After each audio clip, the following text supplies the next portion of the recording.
नमस्कार विद्यार्थियों, आज हम अपना एक नया टॉपिक शुरू करने जा रहे हैं। आज का विषय है लोकमान्य बाल गंगाधर तिलक का दर्शन, विचार और देश को उनकी महान देन के बारे में हम चर्चा करेंगे। स्वराज्य मेरा जन्मसिद्ध अधिकार है और मैं उसे लेकर रहूँगा। यह कथन लोकमान्य बाल गंगाधर तिलक का विश्व प्रसिद्ध है। तिलक का जन्म 23 जुलाई 1856 ईस्वी को रत्नागिरी, महाराष्ट्र के चित्पावन ब्राह्मण परिवार में लोकमान्य बाल गंगाधर तिलक का जन्म हुआ। उनकी मृत्यु 1 अगस्त 1920 को हुई। तिलक के जन्म का नाम केशव राव था। बचपन में उन्हें बलवंत राव के नाम से पुकारा जाता था। उन्हें लाड़ प्यार में बाल कहा जाता था और बाल शब्द उनके नाम के साथ जीवन पर्यंत जुड़ा रहा। लोकमान्य की उपाधि उन्हें जनता से मिली हुई उनकी सेवाओं का सबसे बड़ा पुरस्कार था। जनता पर उनके उत्कृष्ट प्रभाव के कारण ही उन्हें ऐसा कहा गया। तिलक के पिता का नाम रामचंद्र तिलक था। वे एक अध्यापक थे जिन्हें संस्कृत का उच्च कोटि का ज्ञान था, इसीलिए उन्हें गंगाधर शास्त्री के नाम से भी जाना जाता था। तिलक की शिक्षा रत्नागिरी में ही शुरू हुई थी। तिलक बचपन से ही कुशाग्र बुद्धि के थे।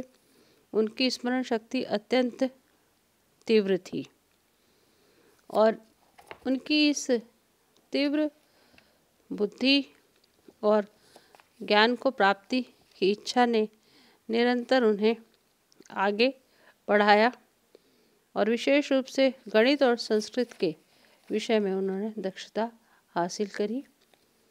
तिलक ने 16 वर्ष की आयु में सन 1872 में विश्वविद्यालय से मैट्रिकुलेशन की परीक्षा पास की। सन 1873 में वे डेक्कन कॉलेज में भर्ती हो गए।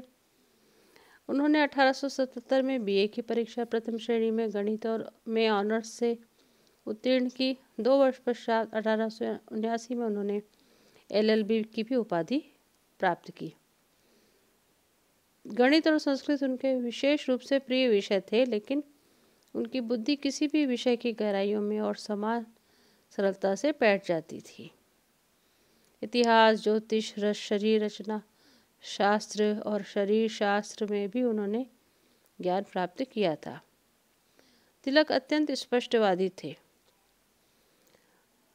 चाहे वह सामाजिक जीवन हो चाहे वह राजनीतिक जीवन हो।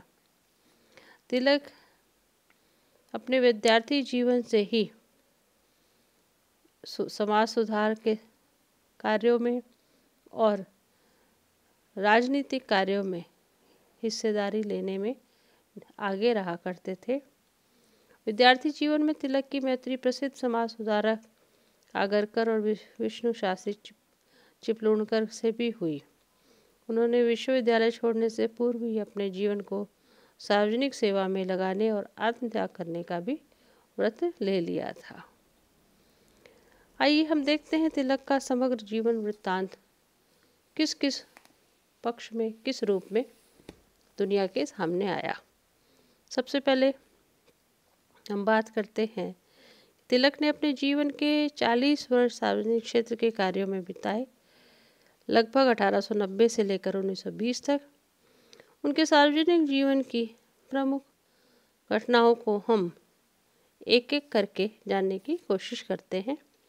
पहला है एक शिक्षा शास्त्री के रूप में तिलक अपने सार्वजनिक जीवन के प्रारंभिक काल से शिक्षा के कार्य से जुड़कर एक शिक्षक बन गए। ऐसा करके वे देशवासियों को जागृत करना चाहते थे। उनकी उत्कृष्ट देशभक्ति ने ही उन्हें शिक्षक के रूप में कार्य करने के लिए प्रेरित किया। सर्वप्रथम उन्होंने अपने मित्रों आगरकर और चिपलूणकर के साथ मिलकर जनवरी 1880 में न्यू इंग्लिश स्कूल की स्थापना की थी। बाद में 20 नवंबर 1884 को यह स्कूल ही डेक्कन एजुकेशन सोसाइटी के रूप में विकसित हो गया। स्वदेशी आंदोलन के दौरान समर्थ विद्यालय की भी स्थापना की गई। इन शिक्षा संस्थानों की स्थापना का मूल उद्देश्य भारतीयों को निःशुल्क अथवा सस्ती शिक्षा प्रदान करना तथा उनके सर्वांगीण विकास में सहयोग देना था। इन शिक्षा संस्थानों में जहाँ राष्ट्रीय शिक्षा पर जोर दिया जाता था, वहीं इनमें औद्योगिक और तकनीकी शिक्षा पर भी जोर दिया जाता था ताकि भारत स्वावलंबी हो सके।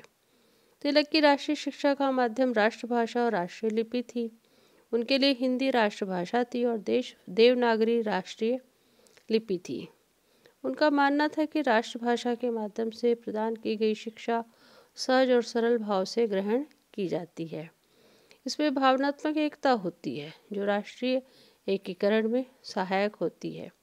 तिलक के शब्दों में राष्ट्रभाषा में राष्ट्रीय एकता की जबरदस्त शक्ति होती है। इस प्रकार तिलक निःशुल्क, सार्वजनिक और अनिवार्य प्राथमिक शिक्षा के भी पक्षधर थे और इस प्रकार शिक्षा के माध्यम से उन्होंने एक नई अलग राजनीतिक और सामाजिक क्षेत्र में भारत में आगे बढ़ाने की पूर्णतः कोशिश करी। धन्यवाद।